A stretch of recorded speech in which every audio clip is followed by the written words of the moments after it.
Is it bad if you get sparking and stuff coming from underneath here?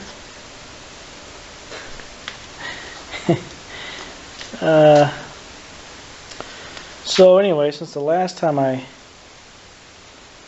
we spoke, I was going to the weld shop to see if they could do something about a muffler for me, and they couldn't, because the openings, and actually that was for this one here. I'm sorry, that was for the intake, the muffler from the Vanguard going on the intake. And the spacing between these flanges and on the engine are about 1 inch apart, or 3/4 of an inch, so it would require some bending and lengthening possibly, so that was not something that this weld shop could do. So I kind of gave up on that, and then was thinking about a muffler for this, and I bought a bunch of pipe, because a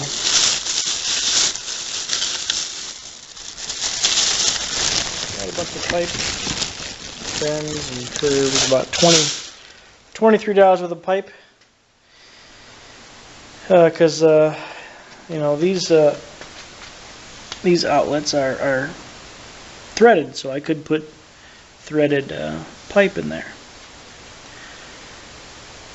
Monkeyed with that for a little while. Just figured it would be a lot of different little pipes to try and figure it out and make it go out here and hook up to the original muffler. And then I found this muffler that was on the opposed over there. Last video I showed that one.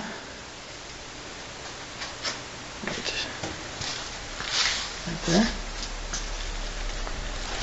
So I threw the muffler on and kind of dropped it in there, and it seemed to fit pretty well. I mean, had to grind down the frame there.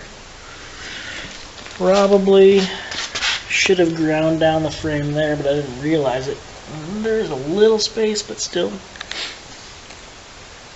I didn't realize how close it was over here. But anyway, I mean, it fits in there pretty good. I had to take the firewall, if you want to call it that. That sat in here. And the battery is sitting back a little bit further, but other than that, it fits pretty good. I got it bolted down, at least 3 bolts, and can't figure out why I'm not getting any key switch power. You know, I think I got all the grounds hooked up and everything underneath, but just not getting any key switch power. But I am able to jump it from the solenoid, so that's what I did. I jumped it and it started. Had it running for a while.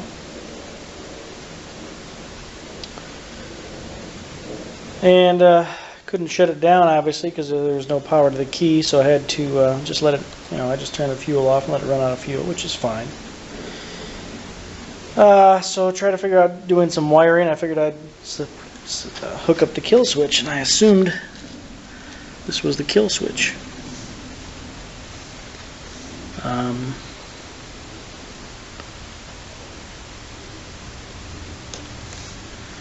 Now that I think about it, maybe I should have hooked this one up. So anyway, I hooked this into that. I was about ready to try and jump it again, then start it, and then see if it would shut off. And before I could do that, it started sparking and so on underneath here, right under this side of the engine. So I assume that I probably fried the magneto, because now when I try and jump it, I get nothing. So probably fried the coil. Luckily I have a good one on that engine over there. So I'll put that on. And I got to figure out the wiring still. I don't know why. Again, I think it must be a ground issue. I don't know what else it would be, but I'll have to do more research to Just haven't had any time lately, just no time at all. Work has been busy, busy, busy. And the next 2 weekends are going to be busy as well, so I'm not going to have any time. But I am happy with the fact that it fits in here okay. The only other issue, well, two issues really. Number one, the muffler sits, right here below the intake manifold. And there is this piece that I could probably try and fashion to work somehow, because that is the original that blocks the muffler from the engine, blocks some of the heat, I guess. So I don't know, I guess I'm just worried about vapor lock maybe, if that's an issue. If someone could maybe enlighten me on that a little bit. I mean, although this is a stock muffler from another engine, another tractor, so there may have been some sort of shroud or something in between there as well, so not sure. So that's one issue. And the second issue is this the throttle and choke. They're backwards right now, so this is actually the throttle connection on the choke, and the choke connection on the throttle, I mean, it works, but it's not the best setup in the world, obviously.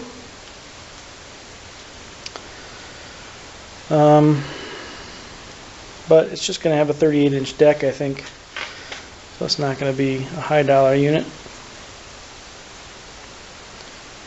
I know it did have power to the key switch before. This was the one that ran on one cylinder.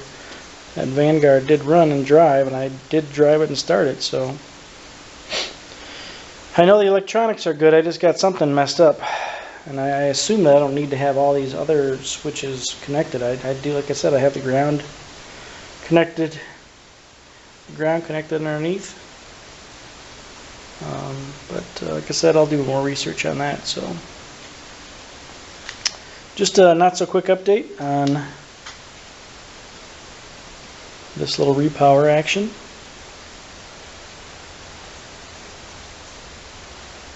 Now I'm going to try and fit a couple more tractors in here because it's supposed to rain tomorrow.